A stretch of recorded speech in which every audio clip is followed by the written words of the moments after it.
Y vamos a continuar porque habíamos prometido algo muy importante y por supuesto que lo vamos a cumplir. Le vamos a dar la bienvenida desde México a Rosalinda Ballesteros Valdés, directora del Instituto de Ciencias de la Felicidad en la Universidad TecMilenio de México, y también al vicerrector de Innovación, Investigación y Posgrado de la Universidad Siglo XXI, el doctor Leonardo Medrano, quien va a moderar esta instancia llamado Modelo PERMA. Lo vamos a dejar entonces al licenciado Leonardo Medrano para que modere esta riquísima charla que comienza de esta manera. Buenas tardes, no buen día. Buenas tardes para los dos. Adelante. ¿Qué tal? Buenas tardes. Muchas gracias por la presentación. ¿Qué tal, Rosalinda? ¿Cómo estás allá ¿Qué en tal? México? Saludo a todos desde México. Antes de arrancar, tengo que cumplir con el compromiso que María Belén, nuestra rectora, me dijo que te mandara un fuerte abrazo y un agradecimiento nuevamente por participar. Siempre es un lujo contar con vos en este congreso. Muchísimas gracias. Bueno, para iniciar tenemos una hora para contar a nuestros docentes que nos acompañan desde esta mediación tecnológica, para conocer un poquitito sobre lo que es el modelo PERMA, sobre lo que es la construcción y el desarrollo de los ecosistemas de bienestar. Y para eso tenemos el lujo de contar con la participación de Rosalinda Ballesteros, quien construyó, fue pionera en esto de desarrollar los ecosistemas de bienestar y de hecho creó la primera universidad TecMilenio en adoptar este modelo de educación positiva. Así que a lo largo de esta hora vamos a estar interactuando con dos objetivos principales. Por un lado, conocer un poquitito de qué se trata la educación positiva, de qué se trata esto de los modelos de ecosistema de bienestar, conocer la rica experiencia que ha tenido TecMilenio en el desarrollo de este ecosistema y, en segundo lugar, aproximarnos a las diferentes dimensiones que componen el modelo PERMA, ¿sí? Este modelo desarrollado por Martin Seligman, nuestro honoris causa de esta tarde, para conocer un poco, bueno, cómo a partir de ese modelo podemos ir desarrollando acciones, intervenciones prácticas que verdaderamente impacten en la experiencia de nuestros estudiantes y en la promoción de su bienestar. Así que si me permitís, Rosalinda, me gustaría iniciar un poco preguntándote ¿qué es la educación positiva? ¿Cómo describirías de qué se trata la educación positiva? Claro, la educación positiva es poner al mismo nivel de importancia el desarrollo de las competencias académicas o, por ejemplo, en el caso de la educación de nivel licenciatura, de nivel profesional, las competencias profesionales, que las competencias que tienen que ver con el bienestar emocional de la persona, ¿verdad? Que está en el proceso educativo. Y en esta idea que acabo de escuchar antes de iniciar aquí en la sala de espera, un poco de la publicidad de la universidad y los proyectos y programas, en esta idea precisamente de poner en la persona al centro, el tema del bienestar es uno de los temas centrales. Existe ya, por ejemplo, en la OSD, cobertura, digamos, también de los temas de formación emocional, de formación en bienestar, como parte del currículum que deben tomar las instituciones educativas. Y lo que tiene además como consecuencia, que a lo mejor me adelanto un poco, es que cuando elevamos el nivel de bienestar de las personas, se eleva también su rendimiento, ya sea en el ámbito académico o en el ámbito organizacional. Entonces, este es como un efecto virtuoso que tiene el incorporar todas estas estrategias de bienestar dentro de la formación en cualquier nivel académico, pero particularmente, por ejemplo, en este caso de la formación universitaria, en la construcción de personas adultas que aportan a la sociedad y que van a generar además bienestar hacia donde vayan. Rosalinda, esta idea de la educación positiva con esta doble hélice, ¿no? que habla siempre AIPEN, esta red internacional de educación positiva, como bien vos decías, ¿no? que por un lado desarrollar los conocimientos y las competencias y también el bienestar, porque genera este efecto virtuoso, ¿no? El bienestar también promueve el rendimiento académico, el buen desempeño. Ahora, ¿cómo describiríamos el bienestar. ¿Qué diferencia entre bienestar y felicidad? ¿El bienestar lo podemos circunscribir solamente a experimentar emociones positivas o es un concepto más amplio? No, es un concepto más amplio y de ahí el tema de esta charla, que es el modelo PERMA, ¿verdad? Que precisamente Martin Seligman, y yo fui su alumna en la Universidad de Pensilvania, me da muchísimo gusto que lo reconozcan.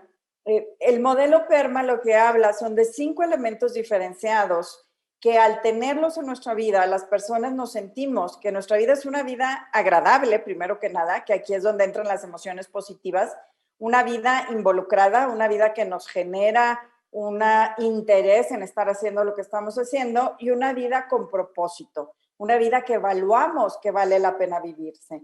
Entonces, los elementos de esta felicidad o de este florecimiento del que habla Martin Seligman y que nosotros en el instituto hacemos equivalente felicidad a este concepto, es precisamente estos 5 elementos que tiene el modelo.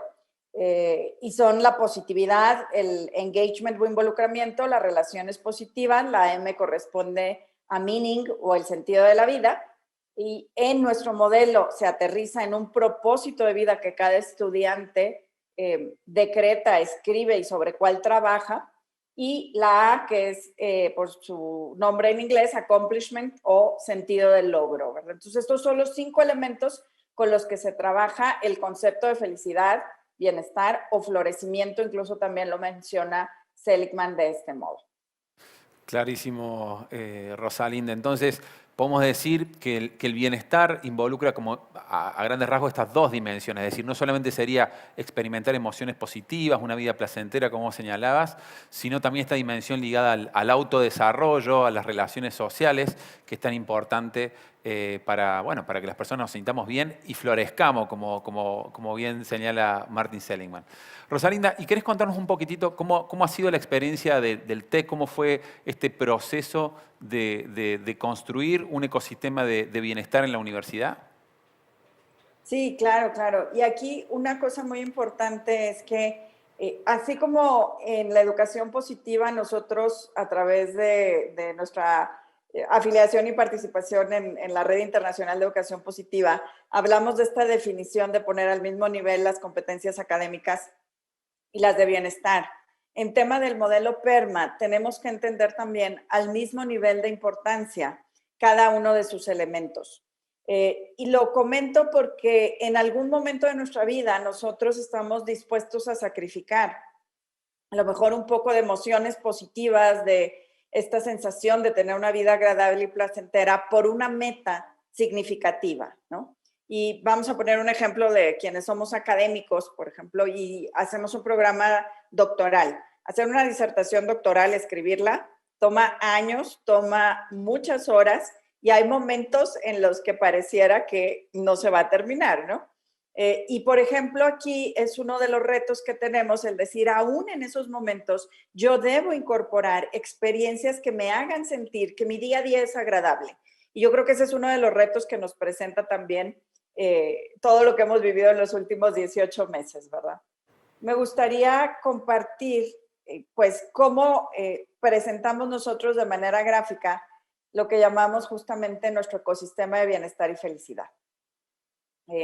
Y aquí podemos ver precisamente el modelo PERMA, ¿verdad? Como parte de lo que genera este ecosistema de bienestar, la positividad, el involucramiento, las relaciones positivas. Para nosotros, el propósito de vida de cada estudiante va al centro de todo nuestro ecosistema y el sentido del logro. Además, nosotros agregamos el tema del bienestar físico, que es vital para todas las personas, pero más en nuestro país, que tenemos, por ejemplo, temas importantes que atender con la obesidad infantil y en adultos, con la diabetes como un tema que traemos como una carga genética que hace que el porcentaje de personas que tienen este padecimiento en México sea más alto. Entonces introdujimos este tema de manera especial y el tema de la atención plena o el mindfulness. Y lo que, además de que podemos entrar a hablar de cada elemento del modelo PERMA, si tú ves este gráfico, lo que ves es programas académicos y vida estudiantil. Es decir, el bienestar se enseña. Así como sabemos que si queremos ser más hábiles en una cuestión académica o incluso en una cuestión física y queremos tener, por ejemplo, músculos más fuertes, tenemos que aprender cómo manejar, por ejemplo, peso y hacer resistencia, y hay técnicas. Así también el bienestar es algo, o la felicidad es algo que podemos enseñar y lo introducimos en los programas académicos. Profesores y colaboradores somos una parte esencial, primero que nada porque nosotros no podemos pues modelar o mostrar algo que no tenemos, entonces nos abocamos también a que todos nuestros profesores y todos los colaboradores nos entrenáramos en un curso que se llama Principios de Bienestar y es una aplicación a la vida personal. Y el tercer elemento es nuestro entorno físico y los servicios. Nosotros hicimos un rediseño de todos los espacios de la universidad. El modelo de nuestra universidad es con espacios físicos muy cuidados, pero no tenemos grandes extensiones de terreno. Pero lo que sí hicimos, por ejemplo, fue incorporar salas de mindfulness, centros de bienestar, reordenar, por ejemplo, todos los menús de servicio en las cafeterías, asegurarnos de tener un gimnasio en cada uno de nuestros campus y además también rediseñar los procesos administrativos de la universidad congruentes con ser una organización positiva. Todo esto nosotros lo enmarcamos en el lenguaje de las fortalezas de carácter, que es otra de las grandes herramientas que precisamente Martin Seligman, en conjunto con Chris Peterson, otro psicólogo que pues ya no está con nosotros en el mundo, pero que dejó esta obra de las 24 fortalezas de carácter. Y es con lo que nosotros enmarcamos todo el trabajo que hacemos. Ahora, podemos entrar a detalle y, por ejemplo, yo te puedo contar que todos nuestros estudiantes de nivel licenciatura cursan la materia de principios de bienestar, que tiene 15 temas, ¿sí? Y así está estructurada, donde recorremos las principales investigaciones que existen en temas de bienestar y felicidad y cómo mejorar cada uno de esos aspectos. Y el modelo de enseñanza, de didáctica de esta asignatura es que la persona va a hacer un ejercicio continuamente, un formato taller, algo que se tiene que llevar a casa, a trabajar en familia o a trabajar con compañeros, para entender mejor esta teoría, ¿verdad? Que siempre tiene un fundamento científico, estos desplazamientos de los que hablamos, pero aprender en la práctica. Generamos hábitos para que la persona pueda ir incorporando todas estas temas y técnicas dentro de su vida propia, como este aprendizaje.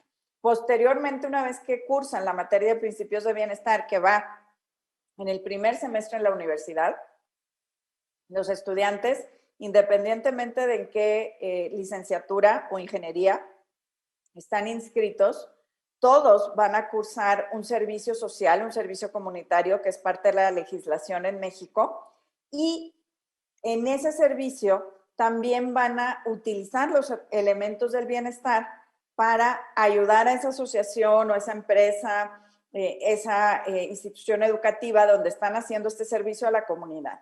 Y el tercer momento es cuando están en octavo o noveno semestre por graduarse. Tenemos una asignatura que se llama Organizaciones Positivas. Todos los estudiantes de Universidad TecMilenio hacen un semestre en empresa, una especie de práctica, internship, tiene varios nombres en diferentes lugares del mundo. Esto es sobre su área disciplinar, pero va acompañado de enseñar a otros bienestar. Y entonces así cerramos el ciclo de lo aprendo para mí, lo comparto y después incluso al enseñarlo termino de afianzar mis competencias para mi propio bienestar. Y así es como pues a grandes rasgos lo manejamos. Clarísimo, Rosalinda. Permitime ir tomando algunas de las ideas que has ido contando, como para capitalizarlas y ir pasándolas en limpio, sobre todo porque hay muchas personas que nos están escuchando que están conociendo un modelo nuevo en relación a esto de lo que es la educación positiva.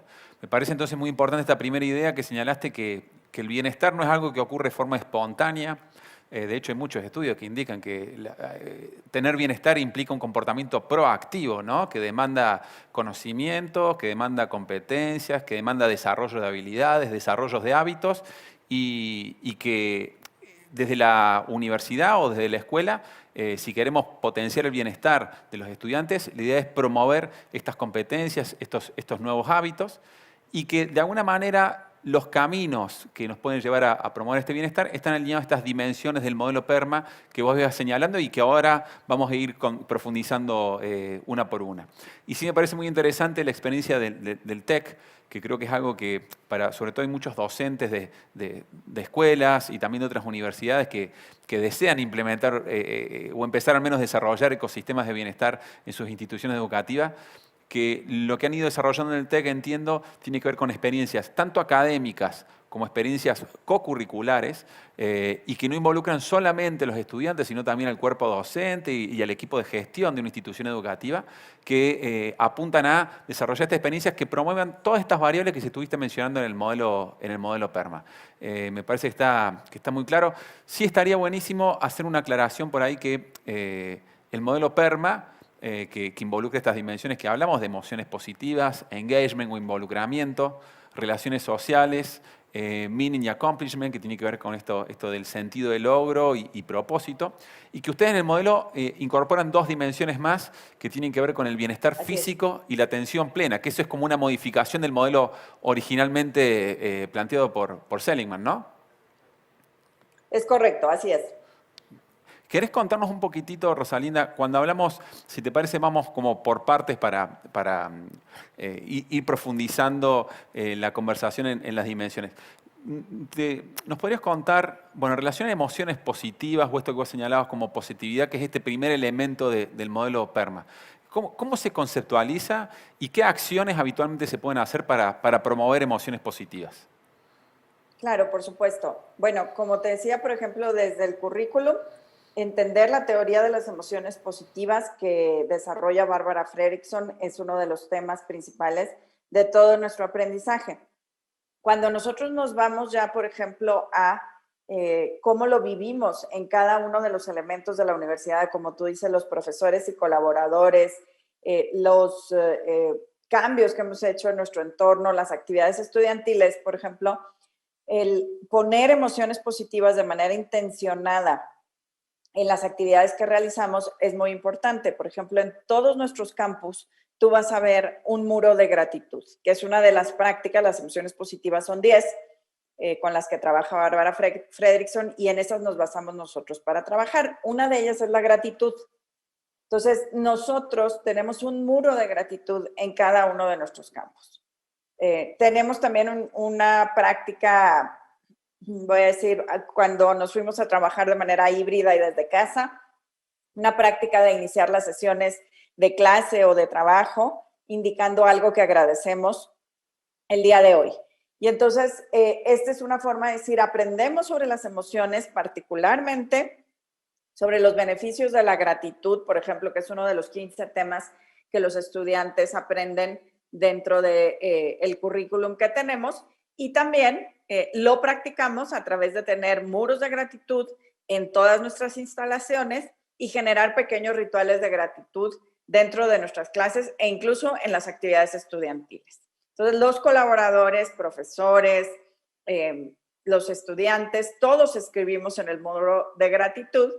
En algunas ocasiones dejamos como pequeñas pistas, decimos nosotros. Por ejemplo, ahora hace unos meses regresamos ya de manera parcial con algunas reglas de distanciamiento y número de personas permitido en cada espacio.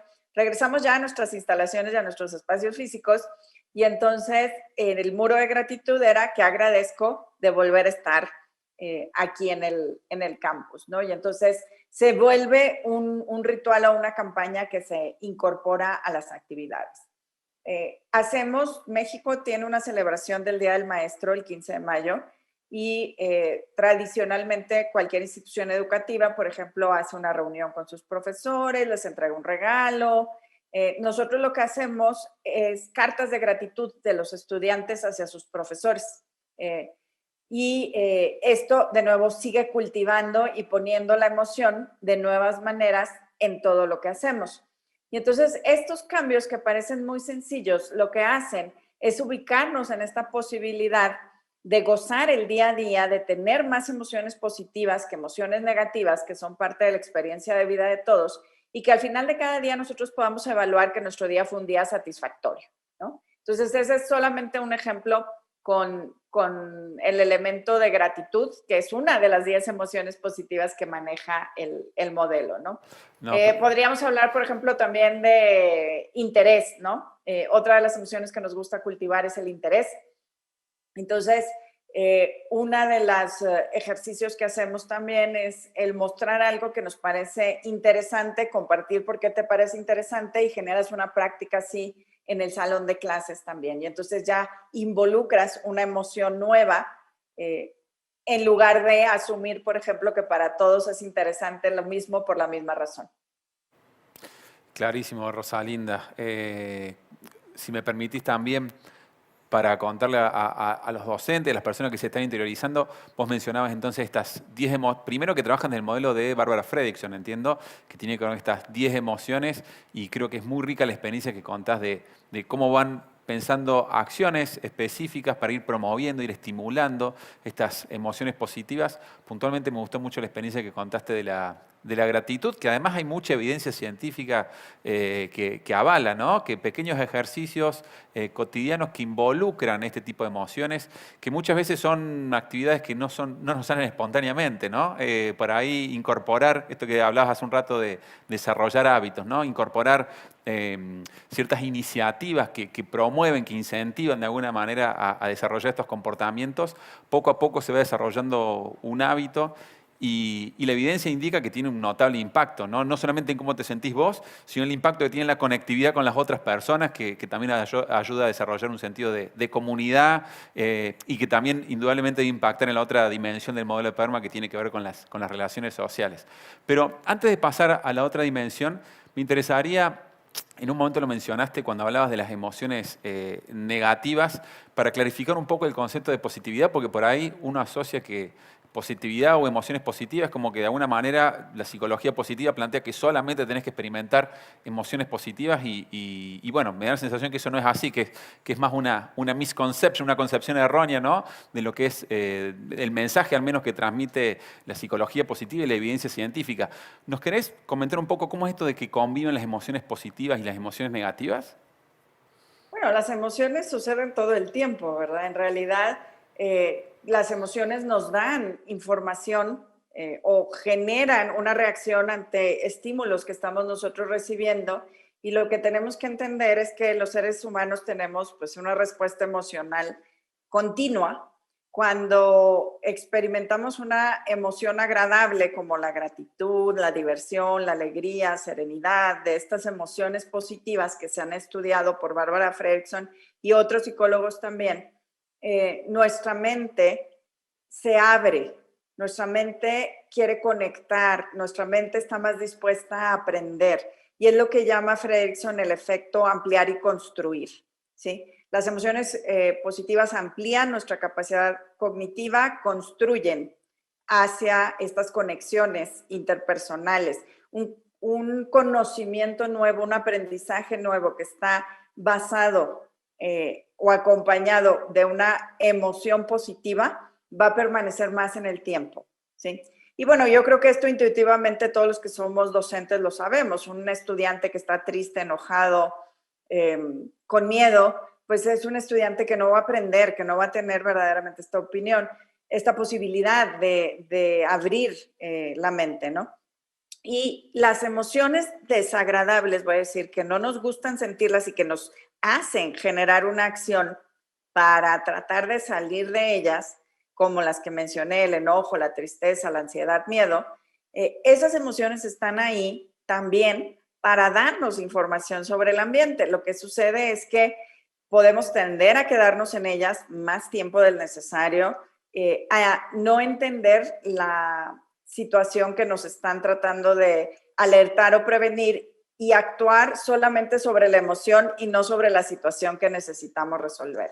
Entonces, por ejemplo, nosotros acompañamos el tema de cultivar más emociones positivas con el tema de la resiliencia, que es nuestra capacidad de recuperarnos ante las adversidades de la vida. Entonces, dentro de la P, para nosotros está ambas cosas, el gozar la vida, experimentar más emociones positivas e incorporar de la mejor manera posible y de manera funcional las experiencias no tan agradables de la vida que nos van a suceder a todos. La psicología positiva en ningún momento propone que solamente experimentemos emociones positivas. Todo nuestro rango de respuesta emocional tiene una razón de ser. Clarísimo, clarísimo. Es decir, las emociones negativas, que en realidad negativas hacemos referencia al valor hedónico, es decir, si es agradable o desagradable una emoción, pero forman parte, ¿no?, de nuestro repertorio y de un comportamiento saludable. Pero me parece muy interesante esta idea de que, bueno, la intensidad y la frecuencia con la cual experimentamos emociones negativas puede llevar a que se vea afectado nuestro bienestar. Más que evitar o tratar de no experimentar bajo ningún punto de vista de emociones negativas, lo que se plantea es más de cultivar las emociones positivas también, ¿no? Así es. Clarísimo, clarísimo, Rosalinda. ¿Y te parece pasemos a la otra dimensión del modelo PERMA, la E de engagement, ¿no? ¿Qué es el engagement que para ahí cuesta tanto traducirlo al contexto o al idioma español? ¿A qué hacemos referencia cuando hablamos de engagement y por qué tiene tanto impacto en el bienestar? Claro, hablamos de un involucramiento o de una compenetración en lo que estamos haciendo de manera que nos resulta interesante. Uno de los ejemplos es el que da Mihaly Csikszentmihalyi, que es otro de los pues, autores e investigadores con más información sobre el tema de involucramiento, donde nos habla de este momento donde experimentamos un flujo de la conciencia. A todos probablemente les ha pasado, a los que nos están viendo y escuchando en este momento, que hay algún momento en el que pierdes la noción del tiempo cuando estás realizando una actividad. De pronto te das cuenta que pasaron 2 horas o 3 horas y no sentiste hambre, no sentiste cansancio, frío o calor, ¿no? Este es el momento de flujo de la conciencia. Y esto sucede, según la investigación de Csikszentmihalyi, cuando el nivel de reto que nos presenta la actividad está perfectamente graduado y va de manera ascendente con el nivel de competencias que tiene la persona. Entonces, esto lo uso para explicar qué es el involucramiento. El canal de flow o el proceso del flow no es algo que nosotros podamos activar a través de alguna técnica de respiración o de poner algo en el ambiente, ¿sí? En realidad tiene varias características. Hay otro trabajo que habla, por ejemplo, de qué tan absorto me siento yo en lo que estoy haciendo, cuánto tiempo le puedo dedicar y cuánta energía me genera, ¿no? Esta es otra forma de ver el involucramiento. De manera natural, las personas pues tenemos diferentes motivadores y cuando estamos haciendo una actividad que de alguna manera le da, decimos en México, al clavo, al motivador, en esa actividad nos sentimos mucho mejor. ¿Qué sucede? ¿Por qué se relaciona con el bienestar? Pues porque después de realizar una actividad en la que estamos plenamente involucrados, nos sentimos muy bien. Tenemos una descarga de estas sustancias que genera nuestro cerebro cuando nos sentimos muy bien, ¿verdad? Entonces, es como, además, poder entrar en este estado de energía sostenida que hace que no nos sintamos cansados y eso también ayuda a nuestro bienestar. Ahora, en el sentido de cómo lo utilizamos nosotros en Tech Milenio, bueno, pues aquí en realidad, como decía, no se puede generar de manera artificial o con un entrenamiento un canal de flow. Lo que hacemos es buscar las condiciones que propicien que esta pues característica pueda darse por sí misma, ¿no? Y entonces es cultivar, por ejemplo, las fortalezas de carácter, el utilizar las fortalezas de carácter, el dar continua retroalimentación sobre lo que está funcionando bien en una actividad, el generar la posibilidad de que la persona aprenda a través de modelos de rol, también es otra de las posibilidades que genera el que generemos más involucramiento, ¿no? Serían algunos ejemplos. Y de nuevo, lo enseñamos en la materia de principios de bienestar, los colaboradores lo aprendemos en el diplomado que tomamos y después lo ponemos en práctica, generando también la posibilidad de espacios para la dedicación a una actividad, generando también un lenguaje consciente de las fortalezas que nos permita aplicarlas para sentirnos más involucrados en lo que hacemos. Sí, la verdad que es una de las dimensiones, desde mi punto de vista, más difíciles para ahí de estimular, ¿no? Porque estas experiencias de conexión tan fuerte que uno empieza a tener esa sensación de flujo, ¿no? Que el tiempo se pasa volando, uno está tan conectado en esa tarea que tiene ese sentido de absorción que vos recién señalabas, está muy asociado al nivel de desafío percibido, ¿no? Es cuando la persona siente que está exigiéndose. El nivel de desafío no es tan bajo como para que me sienta aburrido en la clase, pero tampoco es tan alto como para que me sienta estresado, sino que está justo ahí en un punto de equilibrio acorde a mis capacidades. Y el desafío que tenemos, que yo siempre me pregunto es, bueno, de alguna manera tenemos que buscar una estimulación casi individualizada, ¿no? Porque no todos nuestros estudiantes tienen el mismo nivel de desarrollo en alguna competencia, en algunos, no solamente el nivel en cuanto a alto o bajo, sino que difieren en el tipo de competencias. Alguna gente se siente más a gusto con algún tipo de actividades, otro con otra, y alcanzar un nivel de flow se hace muy difícil cuando el contexto es como normativo, a todos le exigimos igual, a todos les proponemos las mismas actividades, entonces la verdad que es todo un desafío poder, como decías vos, brindar las condiciones concretas como para promover estos estados de fluidez, ¿no? Totalmente. Y por ejemplo, una de las cosas cuando nosotros trabajamos también apoyando instituciones educativas a desarrollar sus propias formas y modelos de trabajar con todos estos elementos del PERMA. Y una de las cosas que con frecuencia yo converso con los profesores en las instituciones de educación básica es lo complejo que es, por ejemplo, que un niño o niña entiendan sus habilidades y capacidades y aprendan a utilizarlas para generar precisamente esta posibilidad de dedicación, de absorción en una tarea, en una actividad que están realizando. Porque en algunas instituciones, por ejemplo, vemos características que queremos que todos los niños tengan. Queremos que todos sean innovadores, que todos sean conscientes, que todos sean líderes, pero en realidad las características particulares de cada uno cuando las ponemos en uso es lo que nos da mayor posibilidad de llegar al nivel de involucramiento.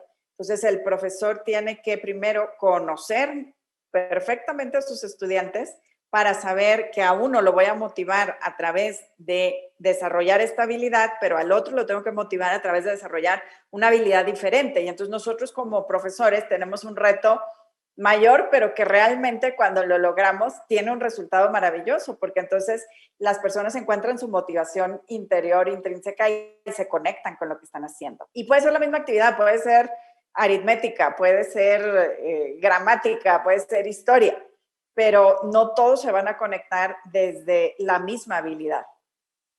Tal cual, un desafío para ir pensar las actividades más adecuadas para incentivar eso. Y es una dimensión que es muy importante también porque está vinculada al desarrollo del talento, ¿no? De alguna manera, Csikszentmihalyi, como vos lo mencionabas recién, habla de esta experiencia óptima, porque no solamente me siento bien, sino que además voy desarrollando mis habilidades cuando experimento estos estados de flow, cada vez me vuelvo mejor. Y es más, cada vez necesito más desafíos para que siga fluyendo de alguna manera con la actividad y no se me vuelva aburrida o monótona. Entonces necesito esa estimulación. Y es muy importante porque de alguna manera la tarea principal que tenemos nosotros como docentes es ayudar a que nuestros estudiantes desarrollen sus propios talentos, ¿no? Tener esa capacidad para reconocer en esas dimensiones en las cuales vemos que la persona no solamente tiene competencia, sino también interés, y cómo podemos hacer para ir estimulándola, ¿no? La verdad que es todo un desafío porque implica un cambio de paradigma. Yo siempre cito un caso a mí me gusta mucho la música, el guitarrista de Led Zeppelin, Jimmy Page, lo retaban mucho en la escuela porque iba con la guitarra y se ponía a tocar en el recreo y le sacaban la guitarra. Y yo decía, es como una imagen de por ahí lo que hacemos en educación, ¿no? Hay una persona con un talento increíble y por ahí lo llevamos a un modelo uniforme y corremos el riesgo de no estimular ese talento. Así que, sin duda, una de las dimensiones más importantes para desarrollar del modelo PERMA. Y Rosalinda, ¿te parece que pasemos a la siguiente dimensión, a las relaciones sociales? ¿A qué hacemos referencia cuando hablamos de relaciones sociales positivas y qué impacto tiene en el bienestar?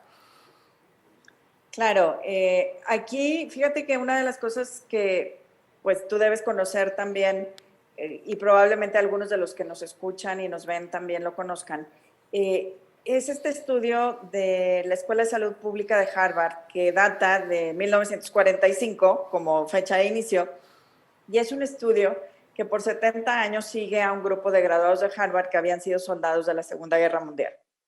Entonces, en este estudio, que es la base de datos más grande de información que tenemos de un conjunto de seres humanos a la fecha, ¿verdad?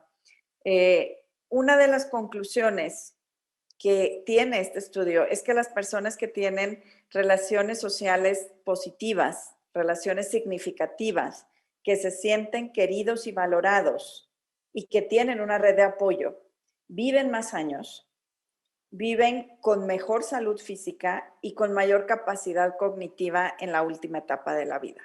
Y yo creo que esto es algo que, pues, cuando nosotros, por ejemplo, lo comentamos en las clases con los jóvenes de 18 años, no les parece tan relevante, pero que como observación y conclusión de una investigación es valiosísimo.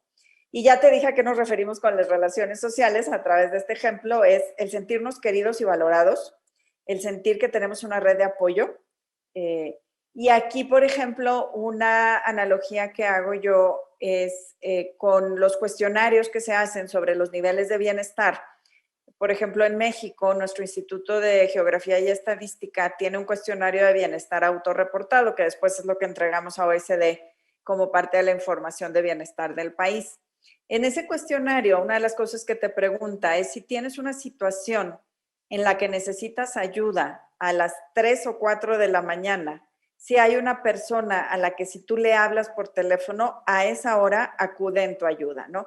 Y esto evidencia una red de relaciones sólidas, de relaciones significativas, y obviamente, bueno, en general en las culturas latinoamericanas solemos ser culturas en las que estas redes de relaciones siguen muy presentes versus culturas que en otras dimensiones culturales son mucho más individualistas. Entonces, esto aporta el bienestar y aporta la longevidad y a la salud física incluso a través de esta construcción de redes y esta conexión. Tiene que ver también con nuestra producción hormonal, ¿verdad? La oxitocina, que es la hormona que producimos cuando conectamos con los demás, cuando sentimos amor, cuando tenemos esta conexión. Es una hormona que es indispensable para todos los procesos de recuperación que tenemos los seres humanos, para recuperar, por ejemplo, la calma después de una situación de alto estrés. Entonces, el tener también este entendimiento de cómo funciona nuestro cuerpo nos permite entender por qué las relaciones son tan importantes. Cuando nosotros estamos en un espacio educativo y estamos trabajando desde niños, adolescentes, jóvenes adultos, y podemos ayudarles a construir herramientas para tener estas relaciones significativas, relaciones sanas a través de su vida, pues les estamos dando una herramienta muy valiosa, ¿no? Sin embargo, aunque te he hecho referencia a un par de temas de estudio, James Pawelski, que es el director del Centro de Psicología Positiva de la Universidad de Pensilvania, con frecuencia dice que es una de las dimensiones del PERMA menos estudiadas. Hay estudios, por ejemplo, de las relaciones de pareja con los doctores Gottman, en Seattle. Hay algo, como te decía, por ejemplo, de los estilos de respuesta que utilizamos las personas y cómo a través de ellos construimos relaciones, pero es un campo todavía donde tenemos mucho trabajo que hacer. Muy interesante. Vos sabés que no conocía el estudio que mencionabas de Harvard, este longitudinal, muy interesante. Y esto que vos señalás, el impacto que tiene la red, no solamente porque te da bienestar, sino que también modera el impacto de los estresores, ¿no? Es decir, te cuida, también te reduce el malestar. Es decir, tiene este doble efecto que te hace sentir mejor y también te ayuda a sentirte menos peor cuando atravesás algún tipo de situación estresante. Y en Tec Milenio, ¿qué acciones se desarrollan o que conocés que se pueden desarrollar como para promover estas Claro. relaciones sociales? Claro, hay técnica, voy a decir, que nosotros utilizamos, que es el estilo de respuesta activo y constructivo. Ah, mira. Sí, y bueno, lo voy a explicar de manera muy rápida, general. A lo mejor los ejemplos culturalmente no apliquen tanto. Nosotros, al menos aquí en México, tendemos a pensar que es en las situaciones difíciles donde verdaderamente conocemos a las personas que son nuestra red de apoyo. Y sí, la pregunta del cuestionario tiene que ver con si alguien acude en tu ayuda a las 3 de la mañana. Sin embargo, parte de lo que ha estudiado la psicología positiva es que las relaciones se construyen a partir de las situaciones en las que nos interesamos por el otro cuando le sucede algo bueno. Esta es una investigación de Shelley Gable y habla de cómo nosotros, al responder de cierta forma ante un comentario, podemos generar una conexión más profunda o ir cortando esa conexión de tal manera que la relación no se vuelve una relación significativa. Te voy a poner un ejemplo. En una ocasión, y es un ejemplo personal que no está relacionado con educación, en una ocasión uno de mis hijos, cuando lo recogí en el colegio, se sube al carro y me dice, mamá, metí gol en el recreo. Y mi respuesta fue, pero ya hiciste tu tarea, necesitas algo, yo tengo que regresar a una reunión en la oficina y necesito que me digas si ocupas algo de mi parte. Es decir, completamente no le di ninguna señal verbal ni no verbal de que escuché lo que me dijo, ¿sí? Entonces, ahí fue donde a mí me vino ese entendimiento de a qué se refiere la investigación de Gable. Es distinto, por ejemplo, si mi hijo llega y me dice, mamá, metí gol, y yo le digo, cuéntame, dime más, quién estaba jugando, cómo fue, de dónde venías, quién te pasó el balón. Entonces, en esta parte es donde empezamos a construir la relación y nosotros le mostramos a los estudiantes y a los colaboradores también cómo utilizar esta técnica o esta habilidad para construir. Por supuesto que a todos, como dije hace un rato, nos van a suceder cosas pues, que no son tan agradables y ahí también necesitamos tener amigos, tener esta red de apoyo. Y también nos va a suceder que vamos a tener desacuerdos con estas personas que son importantes para nosotros, que nosotros queremos y valoramos su opinión. Y una de las cosas que hace el construir la relación a través del estilo de respuesta es que cuando vienen estas diferencias, ya tenemos una relación profunda construida.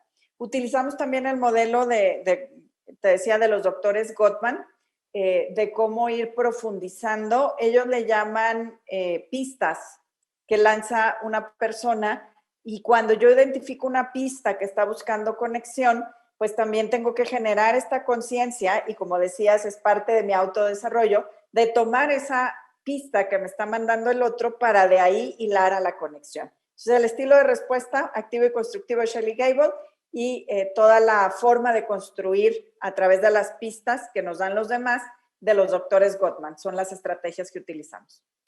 Clarísimo y súper interesante. Y te agradezco también el ejemplo personal porque por ahí pasa mucho, ¿no? Que uno por ahí piensa que, y a mí también me ocurre, ¿no? Que por ahí uno conoce sobre un tema a nivel teórico, pero después la implementación es difícil porque implica generar hábitos, implica, bueno, como las relaciones sociales, como cualquier proyecto, implica tiempo, esfuerzo, habilidades y conciencia, ¿no? Como para ir todos los días construyendo y fortaleciendo nuestros vínculos. Así que súper interesante. También me gustaría recomendar para los profesores que nos están escuchando y demás, bueno, hay mucho de entrenamiento en habilidades sociales que también es útil para desarrollar buenas relaciones sociales, esto de ayudar a entrenar la capacidad para iniciar y mantener conversaciones, para ser asertivo y poder gestionar conflictos de una forma saludable, para expresar emociones positivas, expresar afecto, son algunas competencias que también cuando se entrenan tienen mucho impacto en las relaciones. Sin duda una de las dimensiones más importantes del modelo PERMA. Y si te parece, vamos con las últimas dimensiones, las que tienen que ver con la M y la A, el meaning y el accomplishment, que entiendo que ustedes el modelo de Tech Milenio como que lo han agrupado en una dimensión que se denomina sentido de logro, ¿no? Propósito de vida. Propósito de vida. ¿Querés contarnos un poco, Rosalinda, de qué se trata? Sí, claro. El meaning o el sentido de la vida es el sentir que mi vida va más allá de mí mismo y que trasciende, que soy parte de proyectos más grandes que yo mismo, ¿no? O sea, que algo se va a quedar de mí en este mundo después de que yo me vaya. Jonathan Haidt, psicólogo y filósofo, tiene una analogía que a mí me gusta mucho utilizar para esta dimensión, que es que imaginemos que tenemos la posibilidad, primero que nada, que las condiciones de salud lo permiten, de ir a una sala de cine.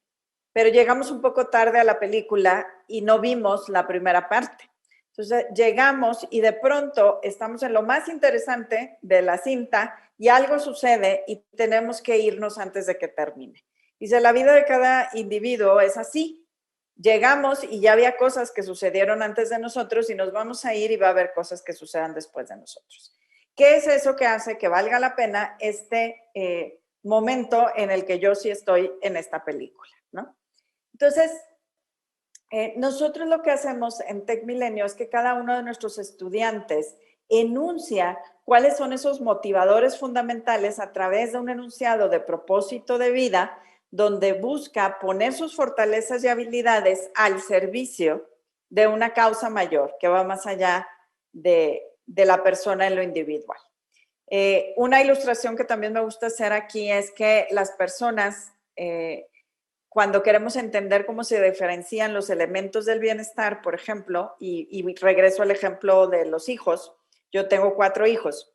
Entonces, las personas que tenemos hijos, en las encuestas de bienestar a nivel mundial, listamos nuestros hijos o la crianza de nuestros hijos, la formación de nuestros hijos, como una de las cosas que sentimos que nos da una mayor trascendencia como personas. Sin embargo, si vamos a positividad, cuidar a los hijos en el día a día es una de las actividades que nos genera más estrés, ¿sí? Entonces, para diferenciar los dos elementos. Entonces, nosotros en Tech Milenio lo aterrizamos de esta manera. Es una operacionalización del sentido de la vida, el propósito de vida. Y dentro del currículum de Universidad Tech Milenio, los estudiantes tienen la posibilidad de elegir una parte de las asignaturas que cursan y estas se basan en cuál es esa aportación que quiere hacer a la sociedad en su proyecto de vida.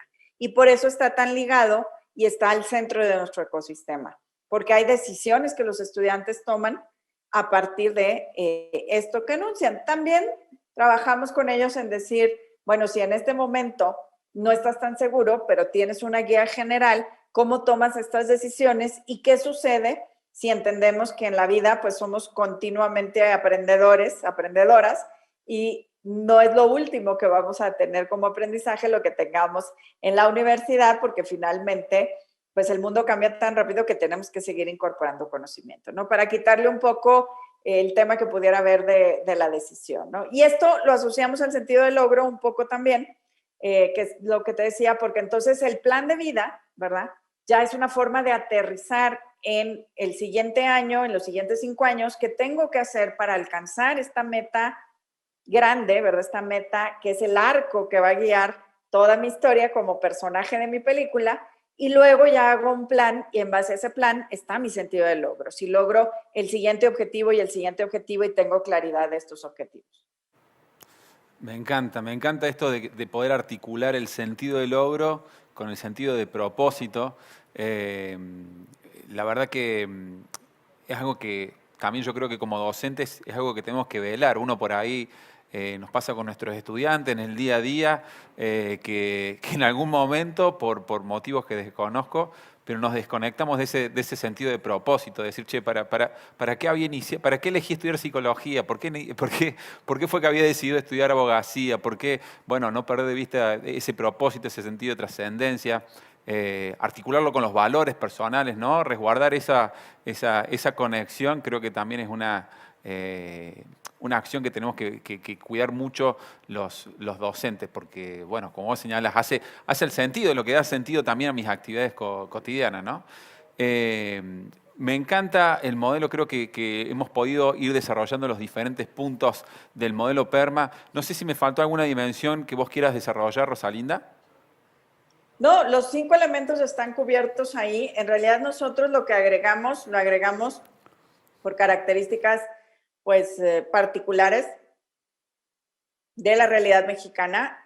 Utilizamos la atención plena, que también puede ser parte del engagement, del involucramiento, como un potenciador de cada uno de los otros elementos. Y para nosotros es muy importante. Me gustaría cerrar, y veo que nos queda muy poco tiempo, comentándole a todos los que nos ven que del 25 al 29 de octubre tenemos un evento completamente virtual y gratuito, donde van a estar personas precisamente como Bárbara Fredrickson, de la que hablamos de las emociones positivas, Richard Davidson, que es uno de los mayores investigadores y profesores que publican en temas del mindfulness. Va a estar Leah Waters, que en temas de educación positiva desde Australia nos va a acompañar con estrategias para profesores y padres de familia. Tenemos más de 100 charlas que van a suceder durante esta semana en 5 ejes temáticos. Y bueno, por aquí, a través de Leonardo y toda la Universidad del Siglo XXI, también hay algo de información del evento que se está distribuyendo. Invitarlos a registrarse. Es muy sencillo. Wellbeing360.mx es la página del evento. Y ahí, pues, completamente de nuevo gratis tienen acceso a este programa. Congreso Wellbeing 360 que organiza Universidad TecMilenio, que puedo dar fe que creo que es el congreso latinoamericano más grande en educación positiva. La verdad que se agradece, Rosalinda, la invitación, porque de todos estos autores que hablamos, como Barbara Fredrickson, Davidson, ¿no? que trabajan estos temas y que son temas estamos hablando de los productores de conocimiento en materia de educación y de psicología positiva, poder tener acceso a ellos, poder escucharlos de primera mano, la verdad que es todo un lujo, así que súper recomendable la participación en la actividad del Congreso Wellbeing 360. Rosalinda, quiero agradecerte en este minuto que nos queda tu participación. La verdad que es un lujo. En esto de la gratitud, quiero agradecerte porque realmente valoramos muchísimo primero tu apertura para siempre socializar tantos conocimientos que, bueno, para las personas que todavía no estamos interiorizando en este campo, nos sirve muchísimo escuchar a alguien con tanta trayectoria en este tema. Para los que no saben, incluso Martin Seligman ha citado a Rosalinda como un ejemplo de ecosistema de bienestar y de haber desarrollado una universidad en educación positiva, así que es un lujo tenerte y quiero agradecerte siempre por tu apoyo, no solamente profesional, sino también humano. Muchísimas gracias. Y bueno, yo nada más quiero decir, porque veo que ahí están las sedes, entonces mandar saludos a Mendoza, Salta, Rosario, Vicente López, Córdoba, que veo que todos están conectados. Me da muchísimo gusto tener una audiencia y no solo estarle hablando a una computadora y una cámara. Rosalinda, muchísimas gracias no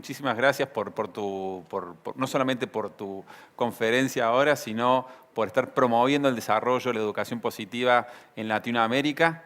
Así que nada, sabemos que te tenemos de aliada en la construcción de un ecosistema de bienestar, no solamente en la Universidad Siglo XXI, sino que también se puede ir expandiendo a muchas instituciones educativas. Así que agradecerte nuevamente y bueno, ojalá que quedamos en contacto para encontrarnos en una nueva oportunidad. Hasta pronto. Nos vemos. Gracias, Rosalinda. Gracias, Leonardo. Qué interesante, ¿no? Qué inspiradora la experiencia que nos trajo desde México. Coincidirás conmigo, Leonardo, que es absolutamente reveladora en muchas cosas, ¿no? Repensar esta práctica educativa de otra manera.